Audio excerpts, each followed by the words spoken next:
everyone. Welcome back to Keeping Up with the Chaldeans. Thanks for joining us. Today's episode is made possible by our friends at Naked Fuel. Their generosity keeps the show going and keeps us able to bring on guests like Mr. Chris George here with SUBTA and the Gentleman's Box. Hey, Chris, thanks for joining us.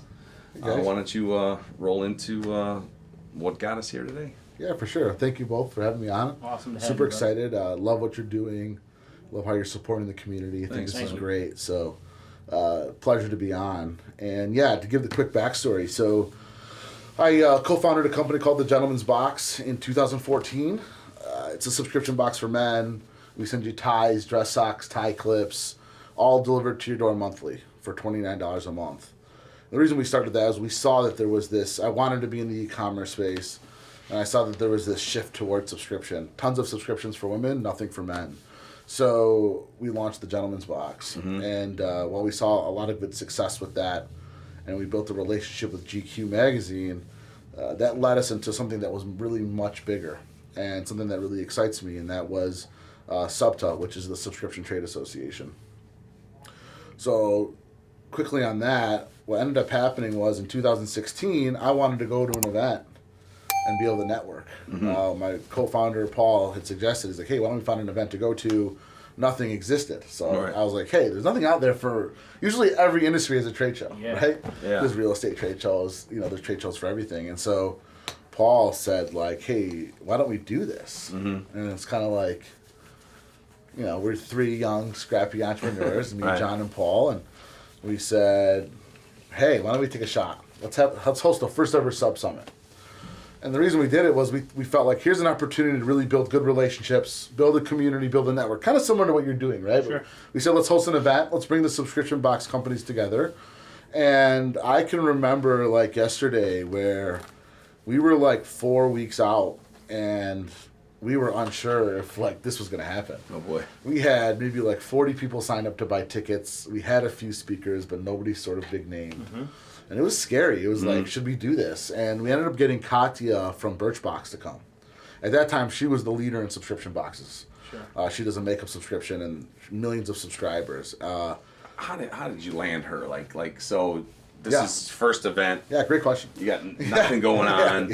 And you got now the biggest name in the whole subscription box world. So we flew to New York actually, and we met with her. And I think the biggest part of it was like, nobody else is really asking her to speak, right? There's no other reason for her to go somewhere. So there's some e-commerce events. I think though in 2016, subscription boxes still were not that big, right? Like there was only a few. Yeah, there was only a few, right? So then it was like her opportunity to kind of like showcase coming out somewhere, and we encompassed that with like saying, hey, we have a couple news channels that we're doing interviews on that morning of the event because our PR person got us a couple. TV spots, so we told her, hey, we're gonna let you jump on there too. Yeah. So it was double incentive. She got to hit the local news with us. Yep. She got to come to our event. Like, mind you, she like probably gets paid a lot of money and like goes to these much bigger ones. At that time, I think we were just kind of like conveniently the only person that was kind of asking her. Right. So we got her. We got Michael from FabFitFun, who now runs probably the largest subscription box. I'm very close with these guys. Who's that?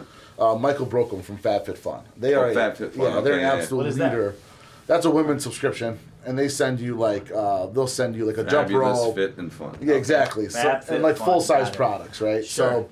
So, and they've done a tremendous job. So and he was still relatively small, super small, like Harvard grad, like and just like was supposed to be a lawyer. But they had a nice plan. Yeah, right. So they came, and mind you, the night before I was like, I'm throwing a party. I felt like I was throwing a party in high school, and I had no idea if anybody was coming. Right. Yeah. Like that's how scared I was, and I had sponsors that paid like a little bit of money, but like money. To be there. Like, my word is everything. So I tell you there's going to be 100 people. Like, I need 100 people. Like, I was, like, going through my phone, like, asking friends to just show up and, like, hey, like, do you have a subscription? But, like, pretend you have one. Like, I was nervous, right? Yeah, of course. So, but it works. You get, like, 200 people there. The event's great.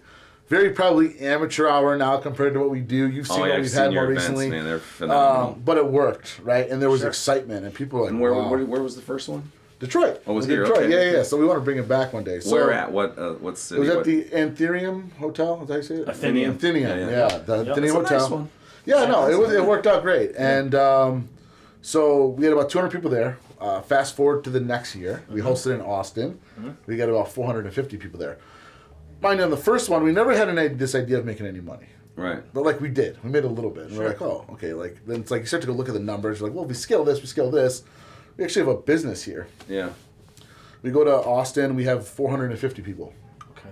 And we go from 10 exhibitors to like 24. Double everything. Go to Denver in 2018. We get 750 people. And these are done twice a year. Once a year. Oh, once a year. We're doing once a year At at that this point. point. Yes. Okay.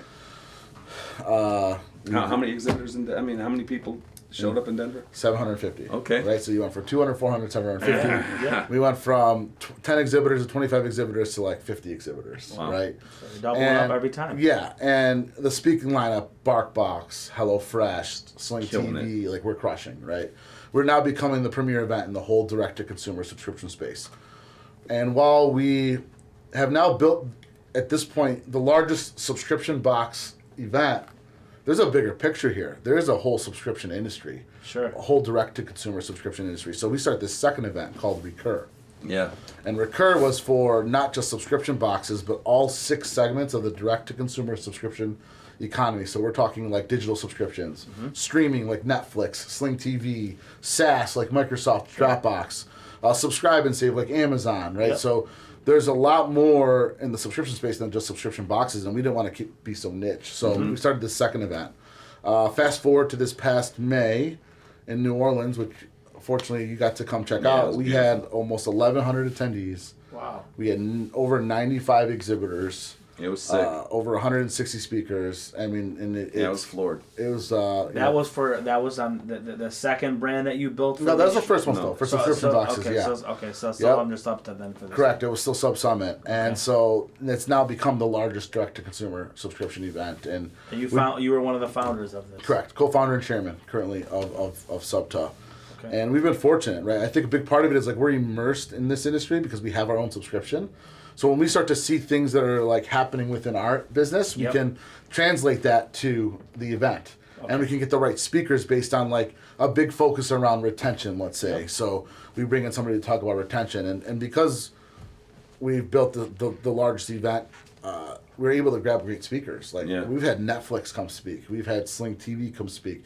We've had BarkBox. We're in a little beef with Netflix right now, but You guys are? Not us, Oh, but okay. our culture, the Catholic Oh, faith. that's right. Yes. Because I remember Yes, that. yes. Yeah. I remember that. But that was just like last week, right? Hopefully, by Yeah. the time this airs, it'll be resolved. It'll be resolved. Yes. Yeah, Yeah. for sure. So the coolest thing for me to attend your event, since I was not in the subscriptions box space, was to see people trying to get your time or your attention or just some FaceTime with you. It was like so cool that like they're like, oh, there's Chris right there. There's Chris. Oh, yeah. You're saying with me. Yeah. With Wow. you personally. Yeah. Because Chris now is not just Chris from Detroit. Yeah. Now Chris now is this iconic figure that is for an industry, a large scale industry. is the leader of the subscriptions. Well, I joke. I get to be like a celebrity for a living. And for me, what's great is like we stayed true to our values, and for us, it's like we've wanted to help entrepreneurs grow. Yeah, that's what excites us. If we can have an impact on a business, and they go and implement that, and they grow their business, that impacts their life. It impacts their employees' lives. It potentially impacts all of their subscribers and customers' lives. Yeah, absolutely. And so when I tell everybody that like come talk to me, like I want to get to know you, I want to help you grow your business. And so it's funny. There's chatter, people trying to grab me from a million directions. But it feels good though, right? Oh yeah, it's like what wakes me up every day. Like it's in so essence, exciting. in essence, this is us. We're like the same passion you have. We're here just to influence our community, so that way you can just see gratification comes from their success. Oh, it's amazing. So I know you used to offer consulting for a nominal fee, but I know you don't have time to do that anymore. But you're still available to offer advice and like look, I people can email me and I'm going to respond. Like that's a guarantee. And for anybody that's listening that is thinking about subscription or just wants some advice on how to help grow their business, I feel like I've been blessed with this brain that like adapts to like almost anything, and like, things just come to me naturally pretty quickly, and I love helping. And as you mentioned, I've done some consulting gigs. I was on the team that helped Ellen DeGeneres start her subscription box. Oh, wow. And so I usually take like 1 max 2 companies where I'll do a consistent consulting gig, which we would meet once a week for an hour. But it gets hard, right? Like you can't do more than 2. One, you're so busy with your own brand. Yeah. Right. And then also and you also just, if you're going to have somebody that comes and they're going to pay you, a fine dollar to consult, like you got to focus, right? And you want to make sure that like you're helping them grow. It's not as easy, people, because you'll be the blame for good or bad, right? Yeah. Right. You want to make sure. Yeah. Now, can you think of any business that a subscription model would not work in? Like. Yeah. So it's funny you say that. I'm on the side of like subscriptions are everywhere. Yeah. I mean, look, there's a company called Furnish. And they furnish your whole home for a monthly subscription. And they just flip the furniture. Yeah, like if you live in New York, like it makes sense, right? Yeah. I'm in a high rise, like pay me $200 a month. Like for $250 a month, they furnish your whole home, like kitchen table, bedroom, couches. And when you leave, they grab the stuff and you go. You don't have to take it with you. Like to me, like it makes a lot of sense. Like a rent-a-center, but not a rent-a-center. Right, like you're not paying to own it. You're just literally you're just paying a monthly fee to have it. Yeah. And if in 3 months you don't like that couch, you just tell them to bring a different one. Wow. Right, so I think you're seeing it everywhere. Like you're seeing Cadillac's done it with the cars. The Oakland A's have done it with their monthly, their tickets. Seats. Yeah, which has driven tremendous revenues for them. I think that there might be they're always ahead of the fucking curve. Who's that? The Oakland A's. Oh, I don't know. Cali, they're being in general. What do you mean? They're their own country. Yeah, California's its own country. No, not that. I don't mean that. I mean with analytics. Yeah, because like the movie and like that. Yeah. Well, so what was so smart about that was like, look, if baseball players play there's like 160 games. What's the number? 162. It used to be 180. Now so as a fan, you don't want to go to every game. Right. You don't want to buy. So you can pay $500 a month and get there's different levels, but here's an example. You'll get 7 games you get to go to that month, right? But then they let you still go to the ballpark for the other games. You just don't sit in the seats. Now, one, you already know that there's empty seats. Yeah. Okay, but number 2, part of going to a game is the atmosphere. It's the experience. It's not just sitting in the seats. No, it's going to the bars on the outside. It's having food. So they get you in the ballpark. Yeah. Then they give you 20% off all concessions and gear. Mm-hmm. So they got this recurring revenue. Yeah. They got you in the ballpark more than they normally would have got you in the ballpark, right? You're seeing value because you don't just shell out $10,000 for half a season. You're paying $500 a month. It's easier to sometimes swallow, right? Sure. And then you're getting... And you can get up and go anytime. You don't have to worry about, do I have the tickets? Don't I have the tickets? I don't want to go. Do you want to go? Yeah. And with the homeless crisis there now, you could donate $500 to a homeless person and they can go live in the stadium. No, the stadium like that. So you can take them to a game. Joking.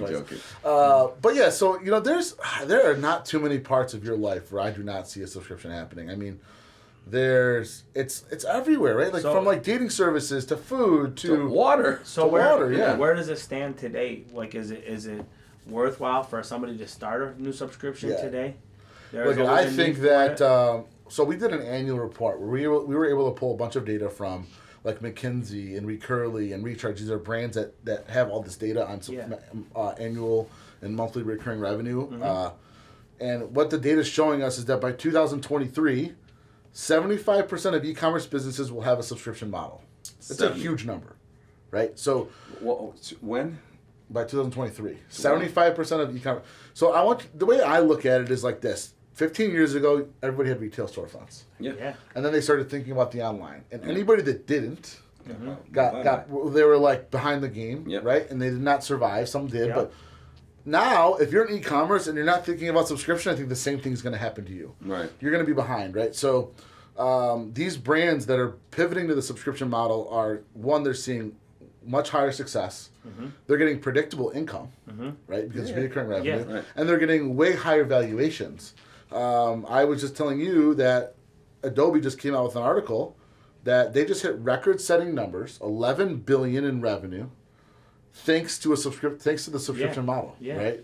And they said that they doubled their profits ever since they pivoted to the subscription model. That's and if crazy. you think about it, this makes sense. So 5 years ago, you wanted Microsoft Office, you paid $500 for it. Yep, Or you lied and said you were a student and you got it for $150. Yep. Well, now they just say pay us $10 a month, you have all the services. Yeah, and updates and everything. Yeah, it's a no-brainer. You can use it on this computer. You can jump on this computer. You can jump on this computer, right? Even like you're saying, like Adobe. Like I used to try to find ways of getting CS4, 5, 6. Now you can just do the monthly subscriptions, and you can use whatever. And it's cloud-based, so you can access it really anywhere you need to go in it too. And we were talking about this earlier before we started the interview. I was saying to you, one thing I learned is, property is one side. You make great money within this country, but when you can wake up in the morning and your register's already ringing, so you're sleeping and the register's still ringing, okay? You build success with that. And like you said, a lot of things have changed for us in our community especially. We're not into that retail life like we used to be. We're not there to stand behind the counter 40, 50, 60, 80 hours a week doing this stuff. So that's the storefront. Going back to the storefront, that's 3 generations ago. Yeah. I think that the community is like them thinking about changing from that super important. I also think like one thing about our community and like our bloodline in regards of like work ethic is so strong, right? We all know that. Sure. One of the issues, though, that comes along with that, which I've learned, and I've been fortunate enough to learn this, and I would love to like inspire other entrepreneurs, especially the young ones that think like this, is really up until still now, is that in the Chaldean community, you want to be owner operated. They feel like they've got to run the show. Right. Yep. My success comes because I don't run the show. Yeah. Yep. I have great employees. And I'm helping move this along, right? Like I like to say that I'm right there behind them, moving this business along, and I'm helping drive the vision. Yeah. And I know what it looks like to go from A to B, but they got to get from A to B. They got to put it together, right? And I've got employees that are so amazing, and they can do things that I can't do. Yes. But I know what the vision needs to look like, and ever since I was able to step back. And not be so immersed into the business is like the success has just been rolling, right? So what I want to encourage our community to do is like, don't be afraid to spend some money to hire somebody good. I got people on my payroll over $100,000 a year. Yeah. Right. Like you got to hire good people. They're going to bring you great results. Sure. Right. And I'm with you. I've said this in the past before, so I completely agree with you. I was taught when I was in the wireless industry, owner operator. Up until I got into this other industry, I opened up a retail store, a gardening store, complete 180. Hired in, an American manager and general manager, but he taught me very well with this statement and said to me, and it's what you're saying. We as an individual, as Chaldeans, have to learn to not work at our business, but to work on our business. It's a complete different statement. You got it. So that's the big thing. And like what you said, I pay pretty good, salary too for my managers. Just we're focusing on it. So they're investing in your own business by investing in a good employee. If you paid them 100 G's, that's how I looked at it. If I paid them 100, I probably made 200. Yeah. Just throwing it out there, you know what I'm saying? So if I paid them well... It also depends what the goal is. Like, your goal is, like, to really build a big company. You're just investing in these people that are getting you to that point, right? Sure. And I think Steve Jobs said it best. Like, we don't hire smart people to tell them what to do. We hire smart people to have them tell us what to do, right? So, like, you hire people smarter than you, right? So, you try to focus on that. And I think it's just about being the leader... And being the business owner is about inspiring and getting everybody caught in the same vision and goal. If everybody believes in the same vision and goal and why we're here and why we're doing it, like it's just a recipe for success. And it goes back to this impact. Like I have my whole team around the surrounding of like we are here to help entrepreneurs grow and build a community. This is our core competency. Like our values are growth, relationship, and value. If as an association we can provide value, and we can help their businesses grow, and we can give them relationships, then we're doing our job, right? And if we just stick to that, the business is like, it's going to make its own money. It wasn't, I always think this is hard, it's easier said than done. My whole life, up until probably 3-4 years ago, I worked to make money. We all think like that. Sure. And in some cases you have to, right? You got to. It wasn't until we stopped worrying about how much money we were making to like, that's when the money started coming in. Right. Our most profitable business, our most successful business is SUBTA with Sub Summit. And it's because at never one point it was about how much money we were making. You said it earlier. You said we weren't in it to make money. We were not in it to make money. And then we started making money. Yeah. And we made more money. Yeah, we made more. And it's now, super, it's just super successful. Through the three core, values and right. And we now run the largest event. We are the go-to for anything subscription. I mean, you dropped some pretty huge names in the Yeah, industry, thank you. and they all come to you, like Right. You know, Yeah, like I'm able, like I just did I was on a podcast with the founder of Evite. I mean, this is like $100 million company. Yeah, Founders of Hint Water. I mean, we're able to just have these conversations with them, and they look at us like a resource. Yeah. And you know, shocks you. when Forbes, like when a brand goes public, Forbes will call us and say, "What do we think? What's our comment about Right. this subscription company going public?" Right? It's That's a big awesome. deal. So we've been able to position ourselves as the leading voice and expert in this space. Yeah, yeah. And again, it goes back to this. You're the authority of the Yeah. space. How proud you know? does that make you feel? No, it makes me feel great. You know, I think the biggest thing Yeah. is I just get excited when like an entrepreneur tells me like Yeah. we help them grow their business. Like For sure. that makes it makes it all. You know what I like about what you're saying is, like, just me doing this, I got to meet you now. Now there's a possibility I can link with you Yep. and take your drive and help mine, and we all can create something Yeah. and make money off it and course. work all the, you know what I'm saying? It's just, network's your net worth, right? Yeah. Oh, yeah. That's the biggest thing. You can Yeah. be broke at the bottom, and you can, if your network is there, they're going to lift you up and bring you, got to it. do something, because they have faith in you. So that's what these big companies, so that our viewers understand this, is they didn't come to you just because they, want to give you a shot. They heard your reputation. You built that reputation up, and you did what a lot of us have instilled in us as Chaldean entrepreneurs. You gave that touch, that TLC. Yeah. And then. But the one thing I'm glad that you're bringing in is having faith in your staff. Oh yeah. It's Yeah, it's big time. underappreciated a lot of for times. sure. We don't because we always want to depend on ourselves. We have the mentality, if we don't do it, it's not going to get done right. Right. You know. Exactly. Yeah. You got to. It's more about like also them like seeing like.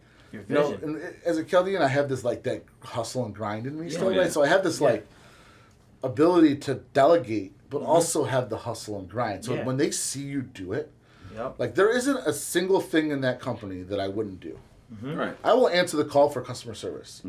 Like somebody, I will do every single part. They've all seen me do every part of the business, whether it's building a partnership, selling a sponsorship, building a relationship, answering just the phone's ringing, and I just grab it. Yeah. I don't need to wait for the customer service person to No. grab it. They're busy. No. I'm sitting right there. Why can't And I you get answer a the chance phone? to see how you handle Of the call. course, right? Yeah. And so when they start to see that and that you're a leader, right? You help really build the business and you bring it together. So like us as Chaldeans, we have this in us. We've got this hustle. Yep. Take that hustle, take that value, add in like some of this ability to delegate, Yeah. but like lead, Yep. not demand. Sure. Like there's so much is like it's like my dad wasn't like this. My mom was, right? Okay.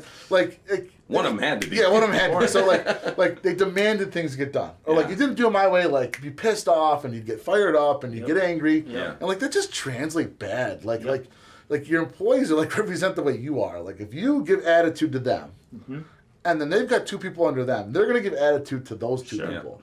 It like trickles down, right? Yes. It's like a family tree. Like if They say you sleep with dogs, Yeah. wake up with fleas, right? Yeah. That's what it is. So it's like it's more about motivating and getting them to understand like why this didn't work. Not like why the hell did you do that? No, it's like hey, like so and so. This is why this didn't work, and like this is the effect of you not doing it this way. Like we need to make sure we fix it for the next time.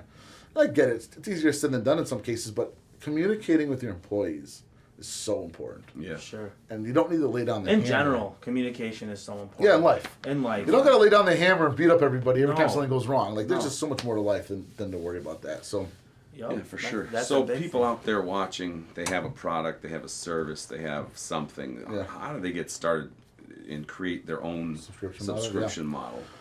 I think a big part of it is like thinking about, does my consumer, does my customer need this every month? Mm-hmm. But it doesn't have to be every month. It could be 6 weeks. It could be Sure. 2 months. It could be quarterly. Yep.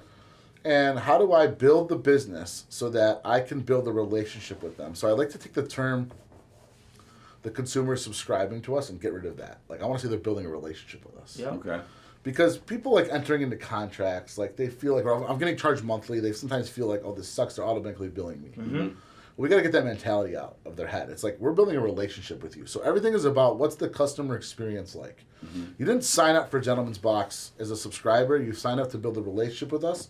So every month, we're not just sending you a box of items, but we're actually thinking about the items that are going in there. And we've got a theme behind it. Sure. And then we're sending you content weekly about ways like fashion advice and how you should pair this tie with this shirt. Right. It's more of a customer experience, right? When you sign up for a premium subscription, you get a handwritten note that thanks you for coming, like thanks you for being a member. Right. We've written out over 20,000 handwritten notes. Wow. But that's okay, because when they get that, like there's this More personal feeling, like I'm not just customer 780. Right. Like they actually like, you know, and we'll try to build like a personal touch in there, right? Yeah. You know, and you know, I saw this at an event that I went to. I just went to an event, and there was like 200 people, and they gave my badge, and there was a little card with it. And I know the founder; he's a cool guy. And it was a handwritten note, and he said, "Hey, Chris, sorry about the Detroit Lions loss," because he's a Green Bay fan. Right? What's his name? Patrick Campbell. Yeah, fuck you, Patrick Campbell. You know, and he was like, the calls didn't go your way. You owe me dinner. But, you know, thank you so much for coming. Appreciate all your support and everything you do. That's kick-ass. Like, this guy, he wrote 275 of these handwritten notes. And, dude, he personalized mine. Wow. Like, I know he didn't just personalize mine. Right. He personalized a bunch of people's. Yeah. And even it was, and I was like, okay, well, if it's a first timer, how do I do it? Well, you know what? Thank you so much. Unless it's your first time coming, I hope I get to meet you in person at the event. Yeah. Like, come find me here. Like that can go a super long way. So when you're thinking about ways to really enhance the customer experience, so as a business, I'm like, how do I start a subscription model? Like, you know, I challenged a school. I was speaking at a school, and I challenged the audience to give me their business. Well, what age range were these people? Or what? They were grads. They were in grad school. College. Yeah, okay. college. And I said, tell me what you do, and challenge me to not come up with a subscription model for it. Oh, we. So, the one lady stood up, and I could tell she was smiling like she was going to get got you. Yeah. And she says, I'm a speech pathologist, and I help kids with speech impediments. And, you know, how would I do it? So I sat there, and I said, okay, so you're billing insurance probably. And she's like, yeah. I said, and you're seeing them in person. So this is why you think it can't be on a subscription. Right. She's like, yeah, so well, what happens if you started to build videos on helping people with their speech impediment, right? And you went through like a training video. Sold. I said, and now you could charge people like $10 a month. And people like in California that don't know you could sign up for this because maybe they don't have the right medical insurance or they can't afford it. But because of you, they can now watch this training video that can help with their speech impediment. And like, she was like, holy shit, right? Yeah. So like, I think you could think about it in a lot of ways. Like, you know, like a nail tech for, let's say. Right? There's a lot of them in our community. Like, women like having their nails done every week. I mean, even guys do. Like, they get So, maybe what happens is, here's how I think about the business model. I go get a manicure, pedicure. It costs me, let's say, $30. I'm making up a number. And I'll go, you know, this week, and maybe I'll go in 2 weeks. You know, a girl will go maybe once every week. But, like, things happen. And I'm going to spend $60 a month. Well, if she said to me, you know what, Chris, for $80 a month, I'm going to let you come once a week. Okay. Right? Yeah. And now she made an extra $20. Maybe I come 4 times that month, so she lost a little bit. But you know one thing that's never going to happen? Yeah. I'm never going anywhere else. Yeah. True. I'm never going to go, because I know that I got one. I got my, like, I'm paying her monthly. So just polish nails. You paying attention right now? So, Tanya. Yeah, so I'm not going to go anywhere else because I know I'm paying her monthly. I'm going to go to her. Yeah. Right? And if I only go one time, you know, she made out well. Yeah. Even if I go 4, we all know the cost of doing the nail. It's not a huge cost. It's a relationship. Before what you're even saying that, just I always relate gym memberships, man. Yeah, of course. Like I've had mine for 6 months. I probably used it 6 times. No, yeah. And I've been paying. You know what I'm saying? Dude, I get it. I joke that I've had one for a year and I haven't gone in 14 months. You know, so, and you know, that she's building a relationship, and then like, look what happens, right? Let's just say she's ready to retire. And her daughter's coming, or maybe she wants to sell her book of business. I don't know if you could do that. Maybe you could. I bet you could if you told her that you had 150 people that were paying you $100 a month. Yeah. Right? Like you could probably figure out a way to sell. So, you know, I think that I'd also just be thinking about like, are these people coming back to me regularly? How can I get them to? How can I charge them the right amount that gets them to come to me only, and then they see value? Because I see value. I'm going to get 4 a month for the price of $80, right? Yeah. Instead of half of it, or just a quarter. Or if I went 4 times, I'd pay $120. You're locked and loaded. You know your numbers. You can even project, knowing what you know. You can project your quarterly outcomes. And you know, anybody listening that's thinking about, they want to reach out and like I can help them come up with this pricing model. There's because it takes you 3 seconds to do it because of all your time and experience and all that stuff. And the coming up with the right price is it's not just about like how much I want to charge. Like you have to think about this. Like what are your costs involved? Like what's the value? What are my current customers paying? What's the average customer paying? How can I get another 20% out of this? Right? Yeah. And there's just ways to come up with it for sure. And then so now they're ready to go. Like they're like, that was great. We want to start our own subscription. Yep. They should go to SUBTA. Yeah, for sure. I mean, Sub Summit is the event. Summit. Yeah. Yeah. When's the next one coming up? So Dallas, May 27th to the 29th. If you go to subsummit.com, you can see the information. If you go to subta.com, that's where you can get the SUBTA membership and be a part of the association. I should have worn my pin today. Yeah, you should wear your pin. Yeah, I should have too. Well, you know, it's good that he's saying this. We have had some guests that work in subscriptions and doing stuff on that. Oh, yeah, they need to go. Yeah, I'm saying to you. So you guys know who you are that have been on the show. It'd be good to have. Yeah, for sure. It's something, you know, the networking, the speakers. Plus to learn, just to see what is somebody else doing. You know, you're not creating. Just making the connection, making networking, making the contacts, having someone to call. I mean, I'm not just saying you. Yeah. I'm saying the people that you meet there, and the way that everybody was kind of like all for one and one for all, and everybody. It was not competing. It was so competing. It was so cool to see, like the biggest of the biggest people were there, you know, hanging with and networking with the people that just started. Yeah, you got it. And, you know, I didn't even get to this, but our last event was almost 1,100 people, and we had over 95 exhibitors. We're expecting 1,500 people in Dallas. Wow. Over 130 exhibitors. We'll have probably over 150 speakers. Where's the event? At the Sheraton. Downtown, The ball? Or is it next to the wall? And you know what? I don't know. It's a great question. I'm going Thursday. Oh, okay. Yeah, 2 days. So I went to a ClickFunnels convention there. Was it a pretty big hall? Yeah, huge. Did you go down an escalator to get to it? There's many escalators. Yeah, so that's probably the one we're doing it at. So we'll hopefully see you at the Las Vegas Convention Center. That's where we want to see you. Yeah, you know, it's funny. I joke that I don't think it's a good spot to do one because you get distracted. When I go to an event in Vegas, I'm distracted. Yeah. You know, New Orleans there was a casino. See, that was distracting. But everybody ended up there. That was fun though. Yeah. But everybody ended up there. Right. But yeah, you know, my goal is really to bring it back here soon. I want to support the city of Detroit. I'd love to see well, right now we don't have auto show anymore in January. Hopefully we can see you out here taking that big. They just need another venue. Yeah, that's what we need to do as a Chaldean community. We need to build a big venue for events. Well, we got the Shenandoah. It was a little hurdle. No, I'm saying that was a hurdle. No, it's not big enough for his event. That's for sure. Yeah, I'm saying that was a hurdle. Now it's like we gotta step it up to another. My event needs like 60,000 feet. The thing about that is, if we were able to somehow do that at some point, like now you start to bid other events to come here. Like we want to start to make the city of Detroit as a place to go to. Yeah.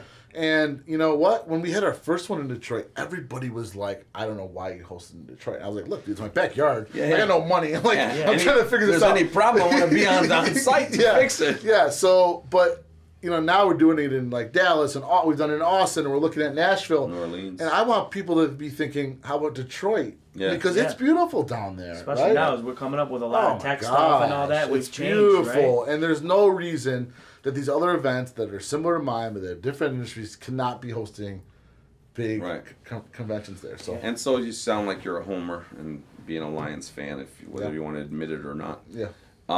Impact level. Let's talk about that. Yeah. So, you know, I'm big on that, and I'd like to encourage. Why don't you explain what it is for? Yeah. Since you had to explain it to me before we had the cameras rolling. Right, for sure. No, so let's hear it.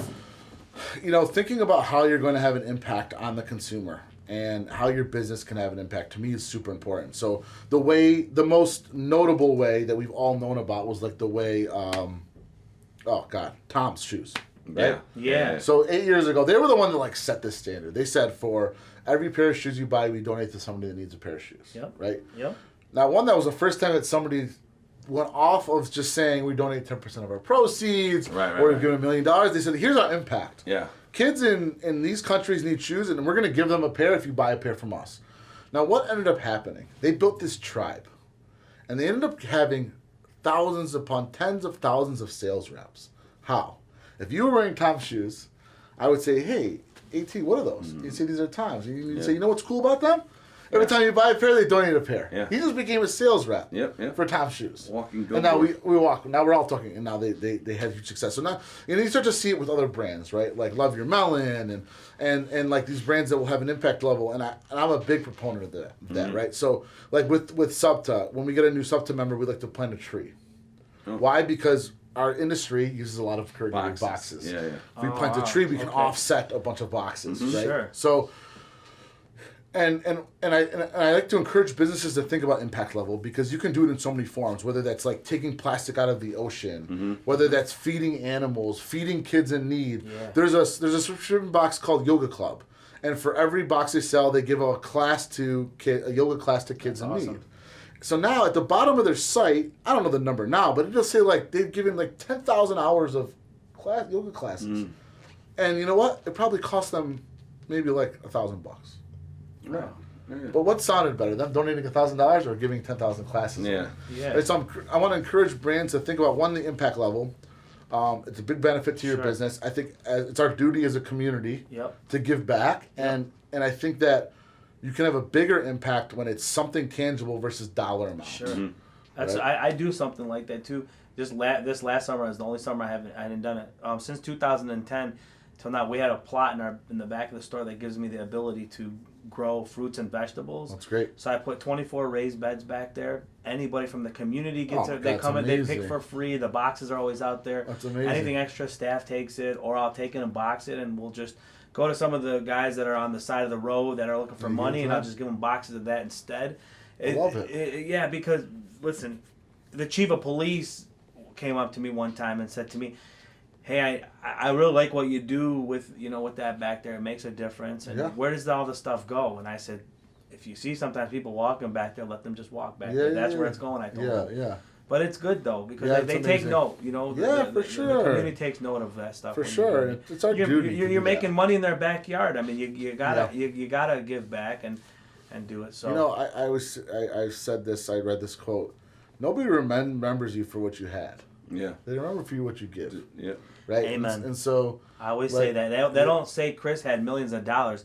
They say Chris did millions of favors for people. Yes, and impacted this many lives. I want when my time is up, I want people to say that he impacted millions of lives and helped millions of entrepreneurs. That's your legacy. Your legacy goes with you, never your money, never 100%. Your fortunes. It's always your legacy. My mother instilled that in me, which is huge. And it's not always easy to implement an impact, but I think you can. I think you can have a core value. I think that you find out why you're in business, and you just implement this. We're here to just not build an amazing product or business, but to have an impact on life. Mm-hmm. I think it just comes. You got to give it to some of our older generation. They were giving. Yeah. They were. Think about all the outside Chaldean community that we grew up with the kids out here. Anytime they came over, our moms would just give them so much food and send food with them, or if it's hey, you're taking this to lunch, but your buddy that was here yesterday really liked the Doma. Take a little extra for him for lunch. Here's 2 extra tahra. Or at the store. I remember my dad. Someone would come in and they couldn't afford it. And he pulled out he ripped the part off the cigarette. Yeah, right. So I remember that. So I was 14. And write? And he would write, and I swear, there was people on there that he was they came back another time, and I said, why didn't you write it down? He said, he's never going to be able to pay for it. It's okay. Yeah. He didn't care. He's faking right now. Yeah, he's just it's okay. If he brings me $1, he brings me $1. And how did he never once said no to the guy. And how do they sharpen the pencils to use for that? With a knife. Yeah. They get it, and they have the little funny. And write it. I think that's my giving part was for my dad, because he was always. Yep. And who's your father? My father was his name's Munsif George. He goes by Joe. He was pretty quiet. So people know his brother, which would have my Uncle Bill. Okay. She had the Red Wagon wine shops. The one in... on the east side. Yeah, Livernois and Maple. So my dad worked at that one. And that's what he pretty much did. What's his name? Farida. So Frida's took it over after Uncle Bill passed. Yeah. Okay. But my dad was there, and he's Is your dad still with us? He is, yeah. God bless. He's almost 80. And all his brothers and siblings passed at 60. Wow. And so he just, he's, And what about your siblings? I got 2 brothers. Mm-hmm. Yep. And they're great. I've been fortunate to have 2 amazing brothers. They, both of them have jobs. And what's their names? Calvin and Aaron, George. And yeah, they're great. They're amazing. They kind of raised me. Like, my dad was just working. Good supporters, then. My mom was taking care of the house. And, yeah, I think I've been a much bigger risk taker than they have been, right? And, like, I've got them involved in, like, investing and some things. But they've always just worked for individuals. And, for me, I've been able to take the chances. Like, I'd have 20 grand in the bank, and I'd risk 19 on a business. I was going to take the shot, and as the younger brother, I guess that's how that happened. And so, they're amazing, and they're so proud of me. And they were, I think you met Calvin at New Orleans. He was there. And, it's funny because, like, my parents couldn't comprehend what I built. They don't even know. Like they don't even know. Like, they don't even understand. Like, one time my mom saw me in the newspaper, and she was like, "What are you doing on the cover?" I was on the front. What did you do? So I was on the front cover of the Detroit Free Press. Somebody showed it to her, and she was like, "What is this? Like, how did you get up here?" She's running around like, "Look at my son," and I'm like, I'm happy for her. She doesn't know. She knows I'm doing well, right? And that's all that matters. And she doesn't need to be healthy and happy. You got her proud. Yeah, but like, I think she'd walk into my office now and be like, "What is this?" Right? How many people at SUBTA? So we got, between our companies, we've got about 21 employees. Nice. Yeah, we got a warehouse as well for Gentleman's Box, and it's grown. I mean, we built SUBTA with $0. Wow. Not like we put a deposit on the location. I sold the sponsorship before the credit card payment was due. And like, the rest is history. And we did. We're doing like north of $2 million a year in revenue. That's crazy. That's awesome. Great. That's awesome, man. So, well, it's good to know. Anything that we didn't cover that the viewers would need to know. Takeaways. Yeah, some stuff that. It's a good question. Tips I think, like, or startup. Thinking about pivoting to subscription model is one big thing. I think, everything is built on customer experience, marketing, and retention. People think about always getting customers, but like, a big thing to think about is how to retain them. It's easier to keep a customer than it is to get a new one. Right. So, if you're in a subscription model, you should be doubling down on retention. One thing. If you're in a subscription model and you're thinking about email marketing, it's continuously communicating with them and providing value outside of just this one service that you may provide, whether it be a product or not. And thinking about how to maximize your email addresses and how to maximize that exposure. I was just telling you about how I went to a seminar and I saw that, like, one-word subject lines have the highest open rate. Right. So if you're email marketing your consumers, use a one-word subject line, you're going to have a higher open rate. Using hey instead of hi, so like, hey Anthony, hey Junior, is having a higher response rate than hi. It's kind of crazy. I always thought hi was more. I avoid the text messages when just the hi comes in. You're like, oh boy. And managing your business. I mean, some of these things are so important. But hire good staff. Right. Oh yeah. And if you can't do it now, you build the business to the point where you can. Invest in the people. Doesn't matter if they make more than. I promise you that I had employees at one point having a higher salary than me. Yeah. Should. That happened 100%. I believe that. I mean, it's got to happen early. Yeah. It can't be going on for 20 years. No. But it could. Yeah. Doesn't matter. If at the end of the day you're happy and you wake up and you're excited about work. That's the number one thing. Like, that's got to be it. If you're excited to go to work, the money doesn't mean, the money comes. So, oh, that's great. Passion. Yeah. You want to ask him the famous? Sure, why not? Oh, the famous. So, it's not Sounds really like famous. a sandwich. Yeah, the famous. Yeah. You want mustard on it? No. Famous 18. No, so we close out most shows, like 99.9% of them, with a final question is, what does it mean to you to be Chaldean? Oh, wow. That's a good question. What does it mean to me? I mean, I think what's so great is the values that our community have. And, like, for me, a big part of it's, like, this loyalty. Yes. Right? I have, like, the greatest friends in the world. Yeah. And, like, they're Chaldean. You want to name my friends like Ricky Manjol is like one of my best friends, and Travis, Hermes, and Toby, and Timmy Batali. These guys are great people. Yeah. Like, and they're, like, so amazing. And I joke that I grew up with not any Chaldean friends. And I went to high school, I went to Andover, and my friends were not Chaldean. And these are great people, too. But, like, still different, like, sort of, like, qualities. And, like, these guys were super smart. Like, they all went away to, like tremendous schools and lawyers and doctors. One of them actually invested in. Yeah, so Nick's one of my best friends too. Yeah, he went to Penn, like Ivy League school. Yeah. Super smart guy. He started a company that's done very well, and we've been best friends for a long time. Not just very well. Yeah, really, really well. Yeah, really well. Yeah.